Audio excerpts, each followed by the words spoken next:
This is Real Talk Radio. This is Real Talk. High Praise Ministries presents Real Talk. This is Real Talk Radio. This is Real Talk. High Praise Ministries presents Real Talk.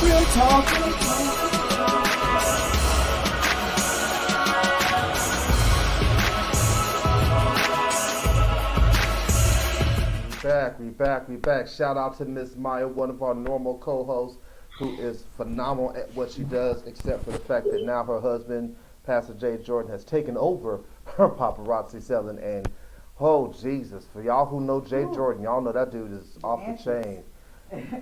Y'all, if you just seen him this past Tuesday, this dude decided to so she sells paparazzi and she does on Facebook Live, and there's a whole show. So the last 2 weeks he's decided to help her because he's got a greater reach. So he's been selling it on his page for her during her normal time. This past Tuesday, this dude decided he was going to wear a pink wig with a blue feather boa and old school kind of Oakley double shaded glasses just to sell them. And it was the funniest thing I've ever seen in my life. And he was dead serious. It is crazy. So shouts out to my, I try to promote our peoples and make sure that we can give them a blast and help them get some things up. By the way, since I'm here, if y'all can send me a video commercial, each one of y'all, so I can put y'all in a rotation for my commercial for the Real Talk podcast. Anyhow, we're back in. Listen, can I tell you I'm about to step up my podcast game? Okay, you have inspired me, friends. I appreciate it. I'm trying. I got a lot more work to do, but if I could inspire just a little bit, I appreciate it. I'm glad to see it. I'm here for it. And we're back with we have spent the last hour speaking with Dr. Sarah Ellis, and now we're going to speak to her phenomenal, statuesque, powerful, awesome. Oh, she's squeezing. Hold on now. This is a PG-13 visual show. I keep advocating for the Real Talk audio. Listen, audio you can say whatever you want, but video, she would have talked about house touching. That's one thing, but she was showing it. And if you show it, we don't have the capability to do that. Real Talk does not have an OnlyFans page yet. I'm just saying, it's a thing. You can make it a thing. So we want to talk to the one only small business starter coach. What? Give me the title that you fully use, Chris, because I want to call you 16 different things, but I want to get it right. I'm a business startup coach. I introduce myself as Chris Ellis, your friendly neighborhood business coach. Should I go further, or is that yeah. All right. So I am a business startup coach. My name is Chris Ellis, your friendly neighborhood business coach. What I do specifically is I show everyday people exactly how it is very, very possible for you to turn your talents, your passion, your ideas into a very real income really fast. And you can do it in literally a 3-step process I call the chat to convert method, which I'll talk more about if necessary. But also I am the host of the podcast Boss Talk with Chris Ellis. So you can catch me out here in these internet streets, these podcasting streets. So you know what I'm saying? So I am a business startup coach. I am a podcaster. And just in general, I'm just a helpful person. I am technically a life coach. If you get business advice from me, you're going to get a whole hell of a lot more than business advice because it's all connected in my mind. So it's just like, hey, man, I want to learn how to make money. All right, well, you need to check your mindset. It's like that. But it's all connected, A lot of the things that I do specifically, especially in regards to helping people follow their dreams, is really dealing with their self-esteem and really dealing with them being afraid of putting themselves out there for real and rejection. So Surprisingly, a lot of my business advice isn't even really businessy. It's very life coachy anyway. So that's just the irony of it all. That's But your gift. yeah. Well, that so that should answer your question. So refer to me. You I didn't. froze. It was a long pause. That's what you get for trying to be smart. I'm gonna go head on out. Yo, it's good. I'll holler at y'all. I'm on out. You play too much. No. But you can refer to me as a business startup. So how did you get started doing this? Oh my God, that's crazy. Because I have my whole bio on my website like pulled up because I feel like the story is it's deep. I feel like it's inspiring. I feel like it's very candid. And Rolanda, you don't know about it. So we had like an hour long. Yeah. We had like an hour long, 2 hour conversation kind of recently, like a week or two ago. And I caught you up on all the details of my life, but not really. Because apparently I didn't tell this story. So, like I said, I am a life coach, but before my passion was life coaching, my own life was in absolute shambles. Yes. Right around the time that I guess Rolanda left for Chicago, things started getting really dark for me. I was in a bad way, and by the time I was 25, like my life was in shambles for real, for real. Like I was a college dropout. I was living at the YMCA apartment that was roughly the size of the room that we're in right now in this house. I was sitting on a broken mattress, and I was just seriously contemplating suicide. Like it was that dark for me. Like I remember that my entire like my apartment room, whatever, was infested with like bed bugs. And it was just one of those things where it was just like a normal high self-esteem person would not deal with it. But for me, it was just like, and then, no, there's blood. It was like that. So my life was down in a very, very major way. And when your life is down in a very major way, you kind of wallow in pity and you start stacking up all the ways in which your life sucks. And I guess maybe you're just psychologically ramping yourself up to do something crazy.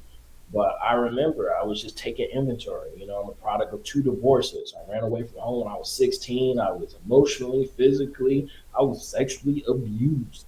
I was homeless from on and off for like 13 years. So from the ages of 13 on to 26, I've been having some issue with being homeless. And it felt like, and I wrote this, it felt like I had lived 1,000 terrible lifetimes, and I really just wanted to end it. And it was no way to really describe it. I heard a voice, and it was really like, are you as powerless as you feel? Are you truly as powerless as you feel? And it was a deep question for me because I had always kind of just like, the answer was no, I wasn't. I was an accomplished artist. I had graduated as a double major from the School of Creative and Performing Arts. I had been an honor roll student my entire life. I was a very capable person. So I think part of the depression was that I could not translate any of my abilities and my knowledge and my know-how to like it translating to a better life. And I was just like, if I was just as dope as I am in this area of my life, in every area of my life, if I could just put this version of me and this version of me together into one whole person that works, this would change. So, and I know a lot of people feel that way. You know what I'm saying? A lot of people can like understand it's like, oh, I'm firing on all cylinders in this one area. And then everything else is just like, bro, I need an assistant, I need a stunt double, I'm a hot mess. You know what I'm saying? I was just like, if I could just marry them, what can I do? So I was just like, you know what? I'm just going to start over and I'm going to learn everything I can possibly learn about life. And for the next 5 years, I tried everything. I read like 300-page self-help books, a bunch of them. I watched close to like 100 hours of YouTube videos on all types of stuff. I was doing like just tedious like 30-day challenges to change my habits. Did meditations, daily affirmations. And and by the time I finished all of this, I had like this encyclopedia of skills and knowledge. And this was building up like 5 years. So by the time I met Sarah, I was in a relationship for a little while, and I decided after my 30th birthday, we had a big old birthday party. Sarah threw it for me. We went to a bowling alley, and like all my friends were there, and then we went to the restaurant that was like it was Sweetwater or something. Yeah, Sweetwater Brewery on Michigan Avenue. We went across the street, went and all my friends were there, and like I remember I was sitting at this long table, and excuse me if the story is long, I'm sorry, but I was sitting at this long table, and I was saying to myself, I was like, this is the life I want. Like, this is it. Like, I got all my people around me. I'm celebrating myself. I'm loving life. Got my woman down there talking to her people. She's networking. She's having a good time. I got my closest friend, my hardest friend, my people around me. And ain't nobody got to worry about no tab tonight. This is my life. I want this life. Mm-hmm. And I was like, you know what? I'm 30 and I'm going to do something. I'm going to take all the things that I've learned over the last 5 years, all the skills that I have amassed over the last 5 years, and I'm going to see what I can do. I'm going to do for my 30th year is going to be the best year of my life. And I am not only going to do all the things I wanted to do, but I'm going to fix all the things that I messed up in my 20s. Yeah. And within like 3 years, I paid off thousands of dollars in debt. I finally got a license. I couldn't drive. I didn't know how to drive. Like I had never learned that. You were the only one. Right. I Never knows how to drive now, though. Yeah. So, you know. I'm gonna continue on. I'm a work in progress. Yeah, we all are. Let my good sis live. Okay. But yeah, I couldn't drive. I never had a license. I got that knocked out. I fixed my credit score. Like the government, I fixed my student loan situation. Like they was garnishing my tax return like every year because I had messed up my student loan situation so bad. And they were just like, we just gonna take this money because you ain't gonna pay it. So I had done that. Like I fixed my credit score. I fixed this stuff with my student loans. I ended up getting married, starting a family, became a successful life coach, authored my first book, and tripled my yearly income. I went from being a college dropout to being paid to go to colleges to speak about accelerated learning. My first gig was at her college, her medical school. So I did all of that. Like I did more in 3 years than I had done in the last 10 because of all the things I amassed. So I was like, I have this crazy ass toolbox that can really build me the life of my dreams.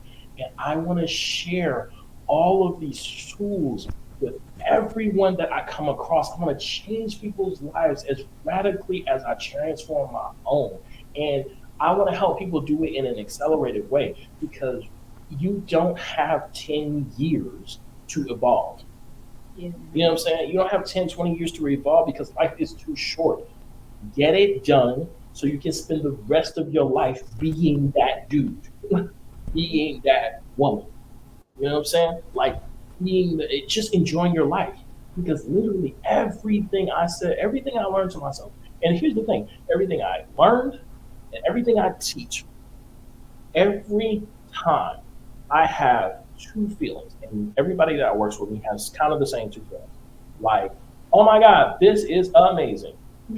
Where has this been all my life?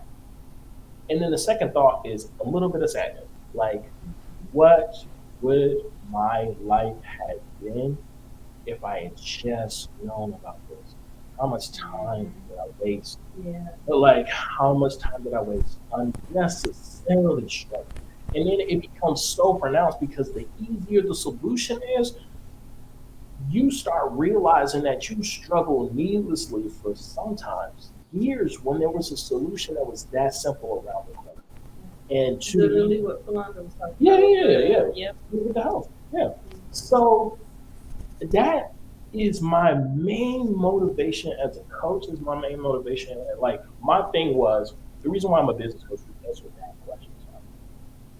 To answer that question is because I kept seeing my friends, my loved ones, people that I really mess with heavily, just get into all type of BS when it comes to trying to make money and losing money and making bad financial choices.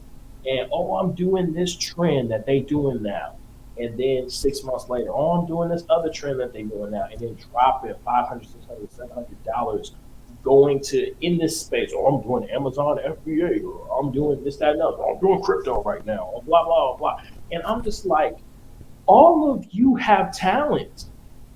Y'all have real ideas. You're not just floating around in the world. Like God called you to do something for real, and you're not even using your own gift.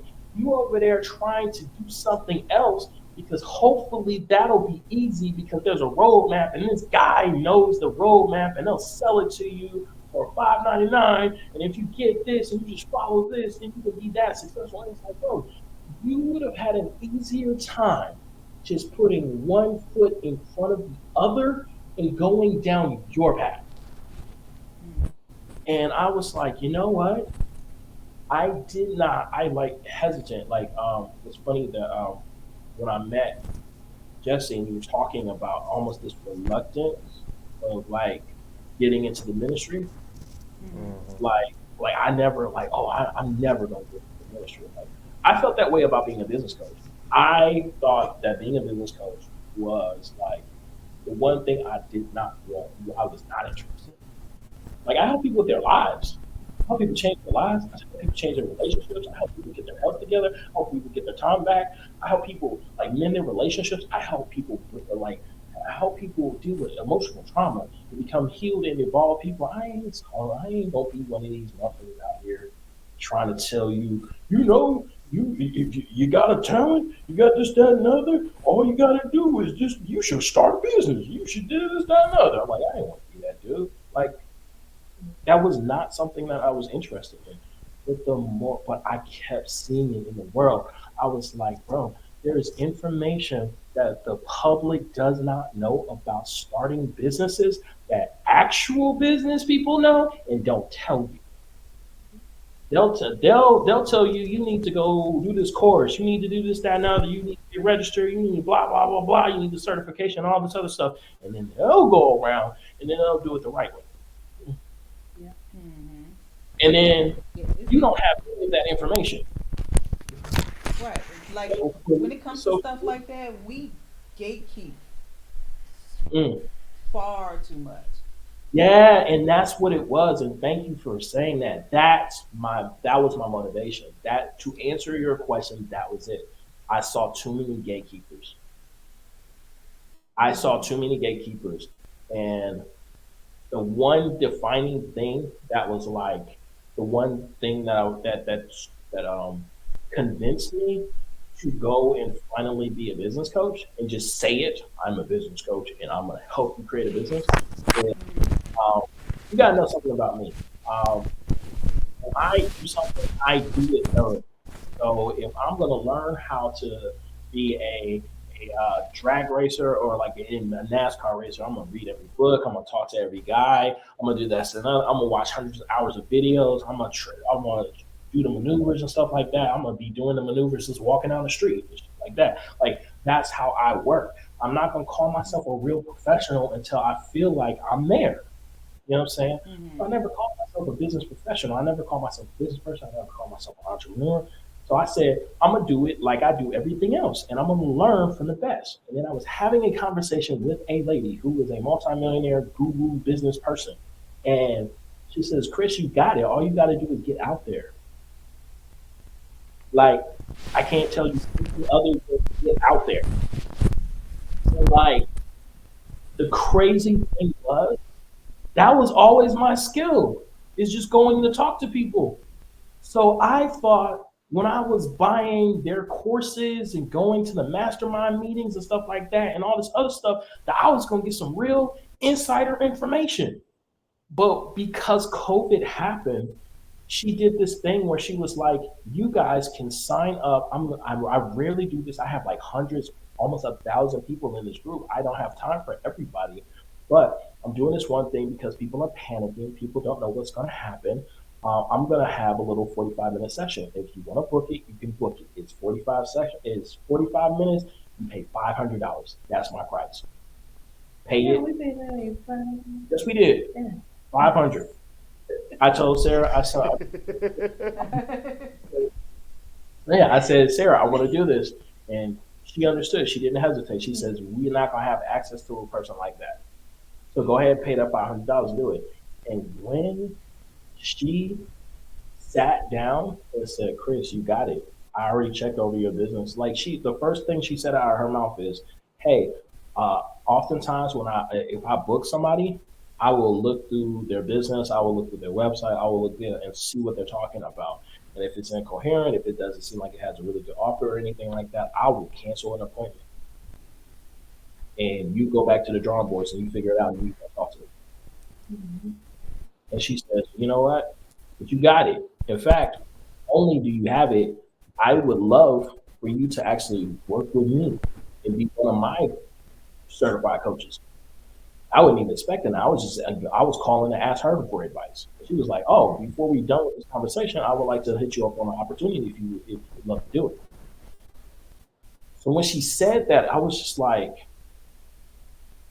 bro, then if this was always my gift and skill and ability, and this is the thing that separates people who do it versus people who don't do it, then I might as well be teaching everybody that. Mm-hmm. You know, if that's the answer, if the answer is get your ass out there and start talking to people, then why are we not talking about that? Why are we talking about all this other stuff, bro? Because as you are gonna say, and have found out, it's layers.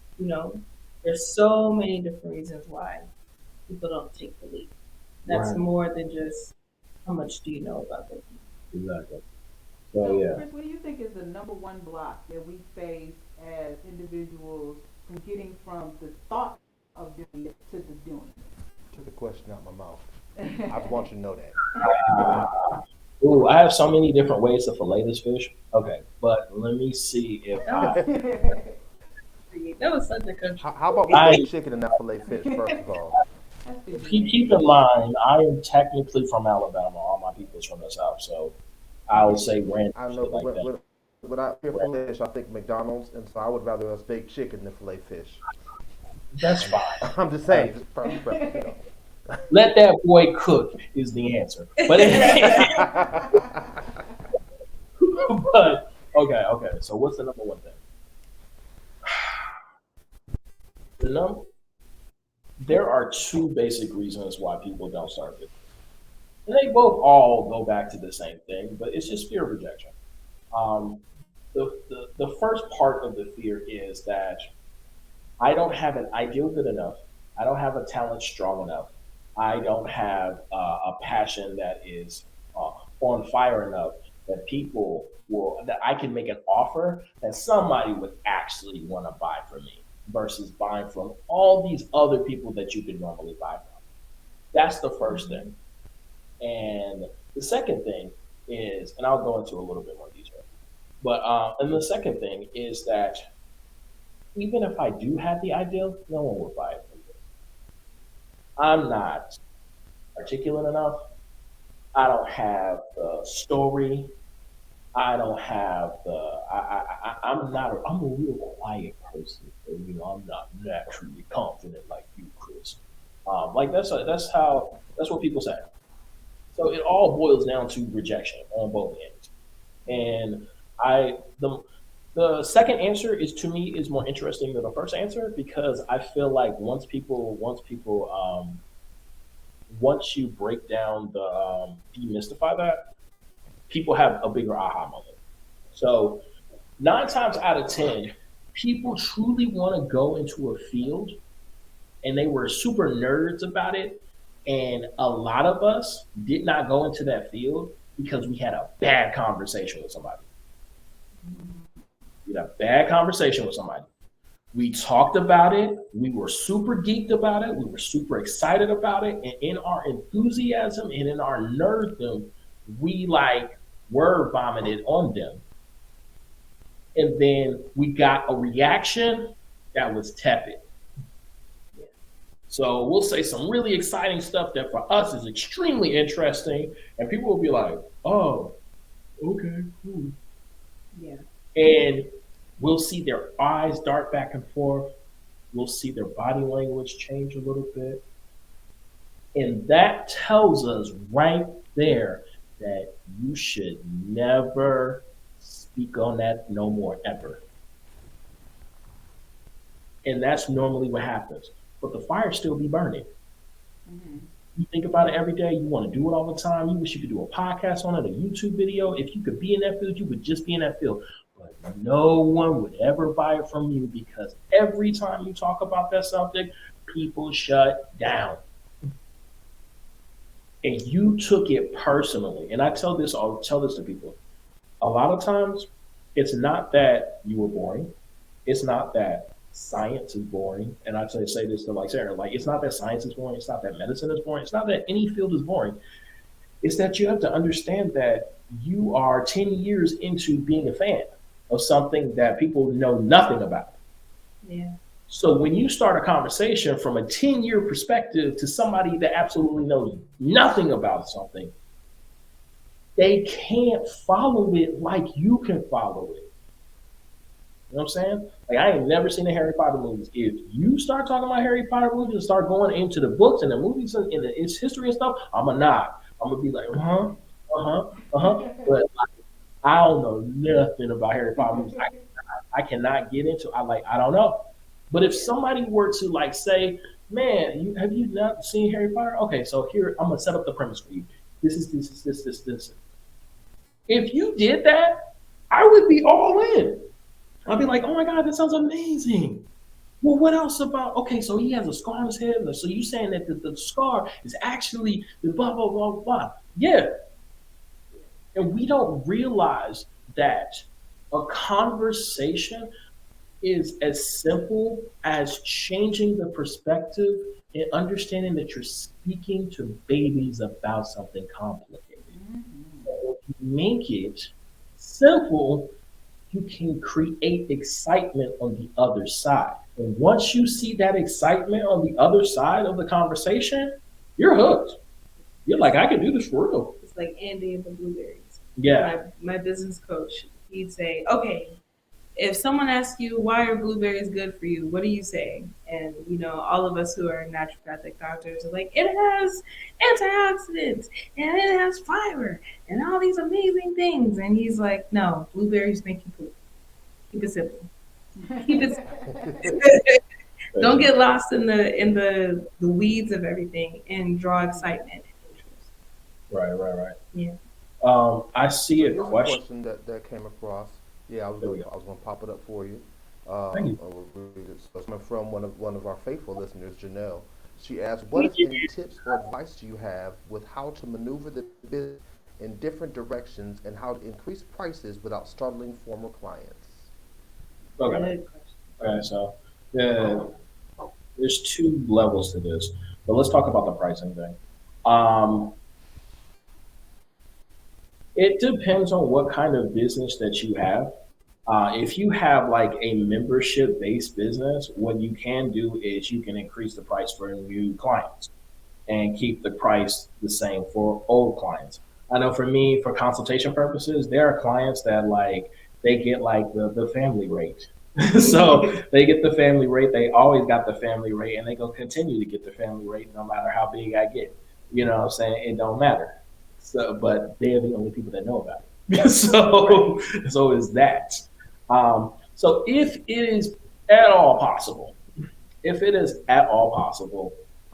And you can kind of silo those people off and be like, all right, I'm not going to increase the prices on y'all, but everybody else coming in, the price is now blah, blah, blah, blah, blah.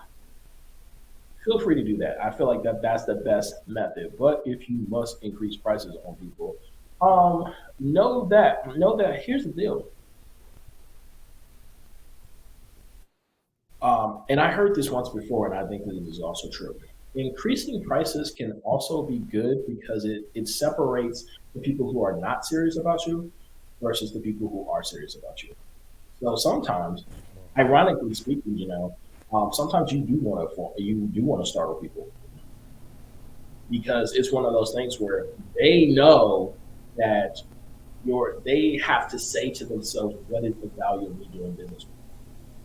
Like weeding out. Yeah, you weed out customers because a lot of times your prices are sometimes the thing that's holding you back. And I've learned that in my own business. I've learned it in my own business. I've seen people that struggle with paying me $200, and I'll have another person that I'll charge $700, and they'll pay the guy who pays $700 pay it just like that, no problem. And it's like I want more $700 people to throw down money on it because one, I'm not gonna get no headache from those people and they're ready to work.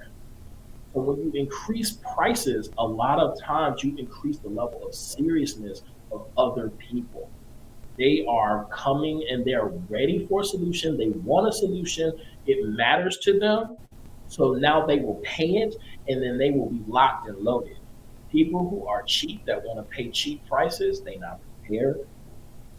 They're not serious. Whether or not you provide a solution or not isn't that big of a deal because it's not that much money to begin with. So in their mind, they'll show up when they show up. But they ain't gonna show up and show out like the people that pay 3 times more because I can afford that or whatever. Or worse, they're gonna constantly scrutinize you. You know what I'm saying? If you give somebody who be like, oh, can you give me a discount? And you go and you work with them, a lot of times they try to whittle down everything that you try to give them.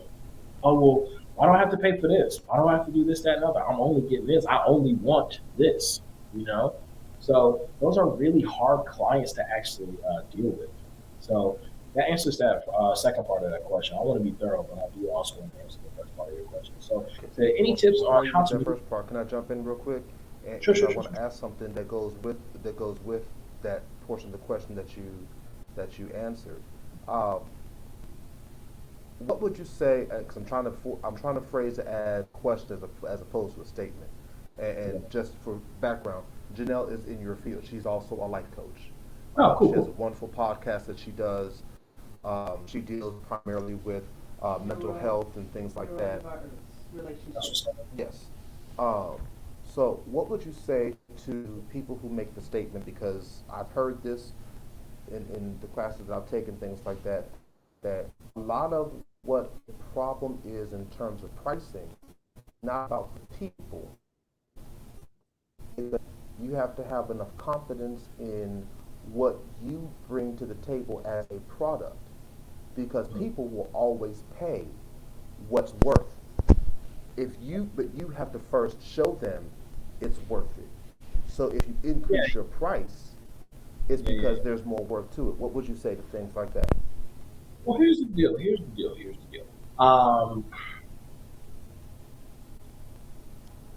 I'll say this. A lot of times people don't understand the value of the extra thing that they get in the background. So, for instance, if you have somebody that is working on a problem for you, and you charge them, and you're paying them $25 an hour, $25 an hour for the problem that you're talking about is not enough for them to live on, right? So what do they have to do? They have to go get more clients. They got to get more customers. So now you have, let's say the proper price should be $100. I got to get 3 more people to make a living. Now I have 4 people whose problems I'm all dealing with at the same time. You're not going to get the best out of me when there's 4 of us. When there are 4 people in your queue, you're not going to get the best out of me. So a lot of times, and actually it's just funny because it's actually happened with me and a client. How my services used to work with one of my clients is that we used to meet up every week, and I would have a lesson for this man every week. And it was a thorough school lesson with homework and all this other stuff. And I would do it. And I would do it every week. And I would stress out every week about, what is the lesson going to be? Which you got to know, you got to come correct. You got to do this, that, and other. And after a certain point, and this is funny, and this is the life tip you can use because it works like a charm. Say things sarcastically and then say, wait a minute, that might actually be the solution. So one day I said sarcastically, I said, yeah, listen, he's paying for the results. If he just pays me my money and we meet whenever I need him to meet in order to do something, that would be a much better arrangement. And I said this in jest to myself. And then I said, ooh, yes. Wait a minute. My value is not showing up every week with a freaking lesson.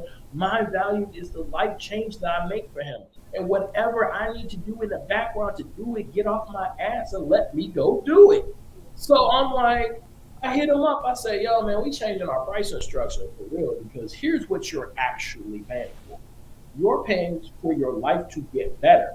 So however I need for that to happen in the background for me, I'm going to go ahead and do that. We're going to continue to pay what you pay every week and know that you're paying for the solutions, not me meeting up, because the work is not us meeting up. The work is you getting your life on together. And he said, okay, bet. And that's how we've been doing it ever since. I'm like, all right, we'll do a check-in session, maybe a week, but there are no more like lessons that I have to plan. He tells me his issues. He tells me what he needs to work on. I come up with something in the background, and maybe I can get it done in a week, or maybe it's 2 weeks, or maybe it's 3 weeks. And I'll tell him, okay, we meet next time we meet for real, we'll meet up in 2 weeks, or we'll meet up in 3 weeks, or we'll do this and other. So a lot of times what is happening when it comes to pricing is that, and you have to educate your customers. That's the deal. You have to communicate with people. You have to educate your customers because they don't know what they're buying. They think they're buying a result. They think they're buying the result. But what they're purchasing a lot of times is your undivided attention. Because Chris Ellis, distracted with my babies running around, I got to do something for my wife. I got to do this, that, and other. I got to think about my podcast. You're not getting top tier Chris, unfortunately. Now, you're going to get a good Chris regardless. You're going to get a good Chris regardless, but you ain't getting top tier Chris. And I think also you have to be okay with people saying no. You have to be okay with people saying, that's a little rich for my blood, and I'm just going to pass. And knowing that that's not a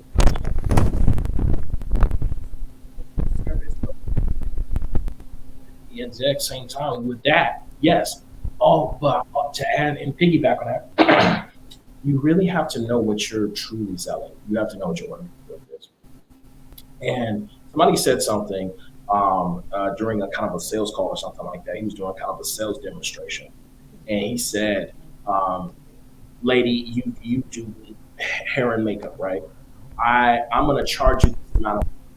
And if they say that's expensive, then let's put it like this: you're going to what do you need the hair and makeup for?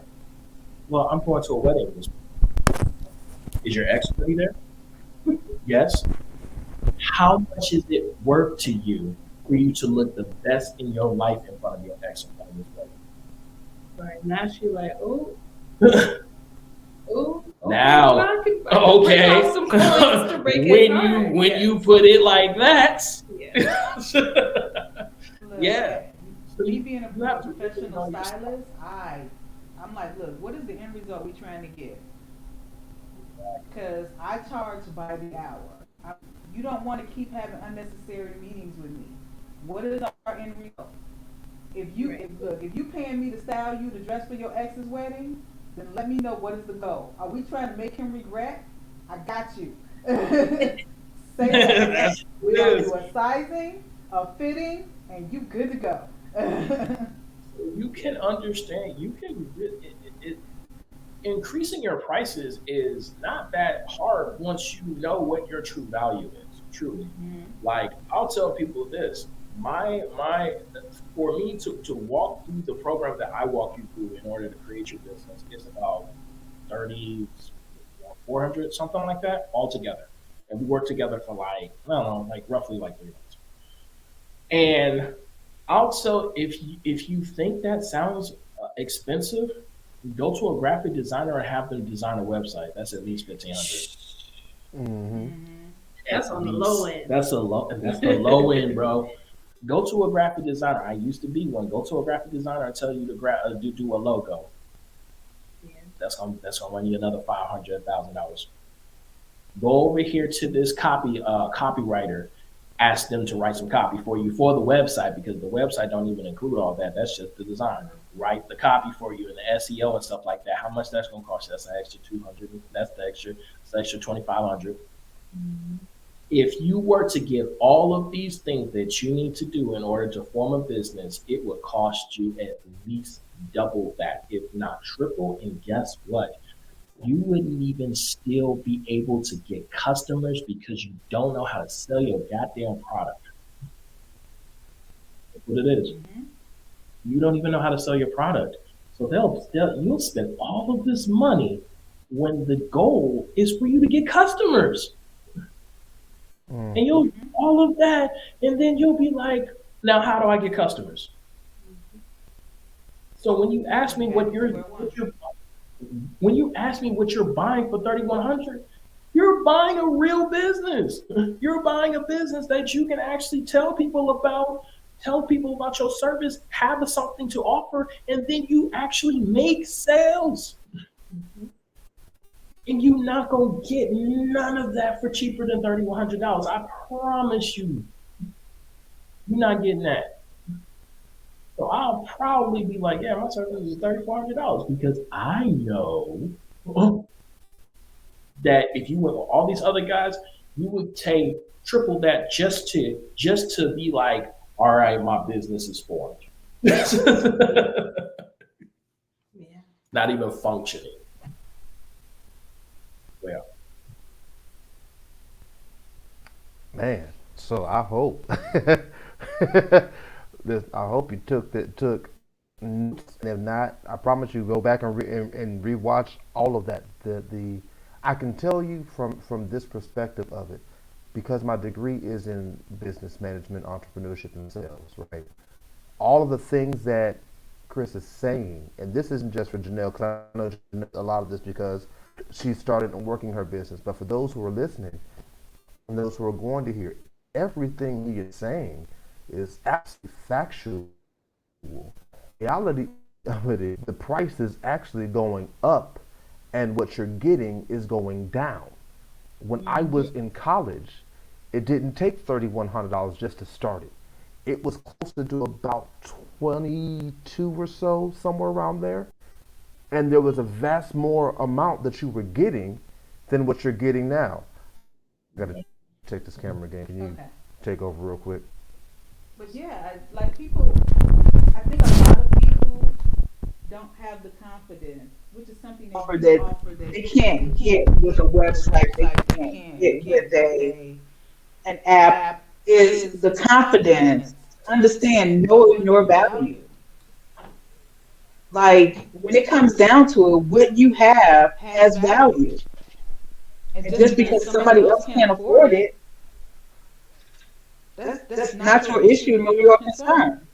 Right. But there is somebody out here who can afford it and who wants to use, they want the help.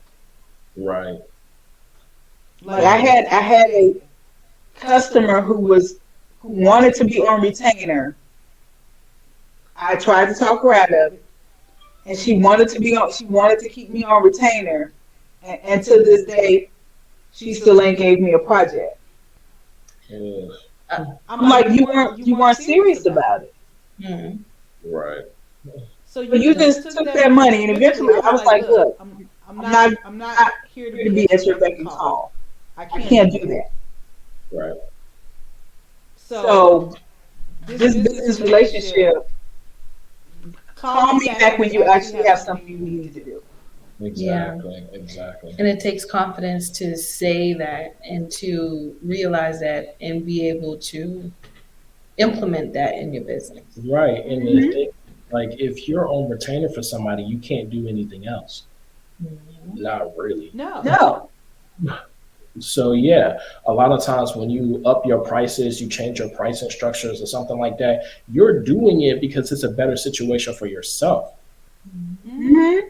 Properly I'd established. rather have a good core set of working clientele than a bunch of people who are wasting my time. Is if Janelle is here, still with us, when you say taking your business in another direction, what does that mean? I don't know if she's still available to say. with us. But yeah, I'm wondering about that because I wanted to really get to that other part of the question because this is what I see a lot of times too, especially with knowing her like I do. I'll say my thing and then I'll read whatever your comment is. A lot of times, we feel like we need to change directions because it's not selling. People aren't selling what we're actually trying to offer. And I want to make sure that when people say I'm going in a different direction or I'm going to add new clients or I'm going to do this, that, and other, you're doing it for the right reasons. You're doing it because you believe that there is a service that needs to be done and you're adding to that, or you decided that this is what you were supposed to be doing in the first place. Right. She was saying that. So you said adding different services, then branching out further. It's But fine. we get the mama strong. Yeah, it's fine. Multitasking, I get that. I'll say this. As a rule of thumb, adding services should be done only when they facilitate the service that you're already doing now. Like if you have a restaurant and you sell burgers and fries, if you want to add shakes to the burgers and fries, good. Add a shake to your burgers and fries. But please don't add a salad. Don't add a salad. Like, we're going to add a salad, and then we're also going to add some coffee, and then we're also going to do this, that, and other. Because that's what we see. That's what I see a lot of times. And what I'm really talking about is like this McDonald's mentality of I'm going to diversify my inventory so that I can capture all of these different people. It's better to go deeper than wider when it comes to business. Mm-hmm. Like McDonald's was king for years and years and years and years and years. And they were king of breakfast for years and years and years and years and years. And it wasn't until they established a strong foothold into it that they decided, well, we're big enough to compete with Starbucks now. Right, with their McCafe. Right, with their McCafe. They were like, we can do that now too. So you were going to Starbucks? You can come here now. You know what I'm saying? They already had a strong foothold into whatever they were doing. So it maximized when you branch out, it should solidify your empire. Mm-hmm. You don't branch out to get more customers. And this is what I tell people all the time. Don't make your products universal. Do not branch out to get more customers. Go deeper. Service the customers you already have. Talk to them. Build a relationship with them. Ask them, what else do you need? Mm-hmm. If you're going to create new products and services, talk to the people that have already bought your stuff. They've already bought your stuff. Mm-hmm. and they have ideas. In fact, they're probably giving you suggestions. If you go to somebody and they're like, I'll see this all the time, or like Sarah will see this all the time. It'll be like Sarah will help them out with something, and then they'll be like, "Oh, do you also offer this?" Mm-hmm. It happens all the time. Yeah. And then she'll either say yes or no. But listen to the customers that you already have. Be solution and results oriented. If you are results oriented, you don't need to have a diverse array of products. I am super result oriented. So what happens here is I know that somebody is supposed to go from A to Z, right? But I know they keep getting tripped up on C, G, P, T, whatever, right? So I'm going to create products and services to deepen and facilitate that passage safely from A to Z. Yeah. So instead of trying to get new customers, make sure that your customers can get from A to Z quicker, easier, faster, cheaper. You got enough data about their journey to facilitate their journey better. You do not need to branch off. Just give more. Listen more, give more, and you'll make more money. Mic drop. That is a phenomenal business model. That is a mic drop. That's a phenomenal business model because in well before we got to this media explosion type of here, right? The model of expanding your business for more customers was word of mouth. So you built relationships with your existing customers, service them well, so that they talk to other people about your business and other inquire to you as you busy really just taking care of the people that you already had. It wasn't like McDonald's started out, since you used McDonald's, it wasn't like McDonald's started out as a conglomerate. It started out as a small business that just kept expanding because they did what they did well. Like I fuss all the time with fast food restaurants and stuff. I have a motto with them. I say, do what you do well and stop doing other stuff. Why Long John Silver's is selling burgers is beyond. Why Dairy Queen hot dogs and burgers and is do what you do. You are. This is what you do. I know you for this. Do this. You have just barely perfected the thing that you were doing. You want to do. Perfect that first, and then expand. And then you can wind up doing the thing that McDonald's does do well in their ridiculous amount of expansion of stuff that they offer, is they've learned how to offer. I'm gonna try this. The McRib is a horrible stuff. People love it because it only comes around every so often, and that gets the boom. And so if you take your perfect what you do in on occasion, if you say I'm gonna do a special with this or I'm gonna do a special with that and see how it runs, that also can be a way to kind of gauge what else people may need from your service, from your business. Right. Hey, can I add something real quick? Certainly. This is your segment. You. Yeah. The beauty of facilitating solutions more is that mathematically, the profits are so much better. The profit is so much better to help your existing customers do things better than trying to get new customers, because one, you got to have a new message. And now you have to have a new marketing campaign. You have to do this, that, and other. You're starting over. You're starting from scratch. You know what I'm saying?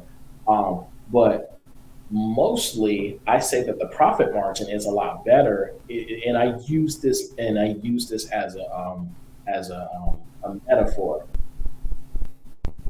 It may cost. There's a reason that McDonald's drinks and beverages only cost $1, no matter what size you get. There's a reason for that, because it's all profit to them. Like, if you know anything about how the soda is made in a restaurant, it is just this big, thick gel and then it's a big, thick box. It looks like ketchup, and you put a nozzle in it, and you put carbonated water into it, and like a fraction of that jelly goes into making your soda. So literally, Thank you for ruining soda for me from restaurants. I know, right? Didn't I? had no clue. Because I was like, Yeah, that's how it's made. It's basically a little bit of sauce. It's a little bit of sauce, carbonated water in it, and then that's your Sprite. But here's the thing. Sprite tastes different. Mm-hmm. Yeah. But here's the thing. That it takes so long to exhaust that they can essentially charge whatever they want to. It's all profit for them because literally they're just buying carbonated water. They're selling you carbonated water. that's true. The number of drinks that they can make with that concentrate is way more if they were doing literal cans or bottles. Exactly. So that's the power of upselling. And they do this in restaurants too. It's the when you go to a restaurant and you buy a burger and they're like, oh, we have this drink special, they're making the money from the drinks. Like the food cost them a grip. Like they barely make a profit on the actual burgers and fries and whatever they was served you. They're hoping you order a drink because if you watch an alcoholic beverage being made, it's only a couple of ingredients. It's mostly and this, that, and other. Then they shake it up and everything like that, and they'll charge that, and that's $10, but it only costs $1 to make. So if you package a burger, fry, and a margarita together, you're making most of that profit from the margarita, baby. And if they get another one, that's another. So you mess around. So to apply that to your business, a lot of times I'll have a package that I'll be like, this is technically costing me a lot, not a lot of money, but this is where most of my time is being like charged for. But then I'll be like, and also you can get this PDF that I made that specifically walks you through this process of making a business, and you can have this for an extra $50. This is my gold package, right? How much does it cost to make a PDF? Come on now, you know the number. It'd be free. $0. $0. Unless you have the internet. You know what I'm saying? Like, it costs nothing. Yeah. Like it costs nothing, and I can sell that thing over and over and over again. So if I make a PDF to go with all of my trainings and stuff that I do, I only make the PDF once. It costs me $0, and I charge $50 a time every time I offer it. And I offer it on top of my services. I'll be like, oh, hey, this service costs $300, but for an extra $50, it also comes with this document, and it will walk you through the entire process. This alone is worth $200, $300, but I'm only going to give it to you for $50. And it comes with the service that I'm already giving you. I'm already going to sit down and walk with you. So now you've made $50 profit on something that's cost $0 because you facilitated a deeper relationship with your customers by upselling. So it's better to go deep with your customers than try to broaden all of your products and services. Yeah. The math is All right. That's some great wisdom right there.